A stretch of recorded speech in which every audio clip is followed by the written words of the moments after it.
Kibernetinio saugumo studijų programa yra skirta žmonėms, kurie nori susipažinti su kibernetiniu saugumu tiek iš ginamosios pozicijos, tai yra gynybinės, tiek iš puolančiosios, tai yra puolančiojo įsilaužėlio pozicijos. Šitos žinios yra kritiškos šiai dienai bet kokioje organizacijoje, nesvarbu, kuo jinai užsiimtų. Programa skirta žmonėms, kurie dirba su programinė įranga, dirba su infrastruktūra ir pabaigę šitą studijų programą žmonės galės daryti savo sprendimus, savo produktus saugesniais, labiau supras saugumo koncepciją, saugumo požiūrį į jų daromus produktus.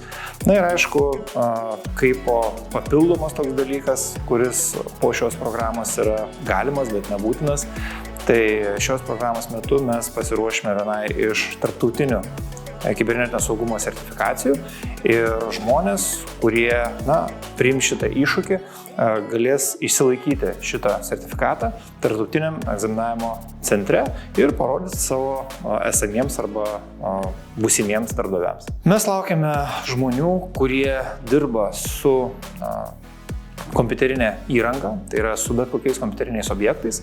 Tai reiškia, kad mes laukiame tiek palaikymo specialistų, tai yra žmonės, kurie dirba tiesiogiai palaikymę, tai yra palaikymo inžinierių, tiek programuotojų, kurie kuria programinę įrangą ir labai svarbu, kad ta sukurta programinė įranga būtų saugi, kad po to jinai nekeltų problemų organizacijai, kurioje tą programinę įrangą naudos, na ir aišku, nekeltų papildomų rūpesčių administratoriams.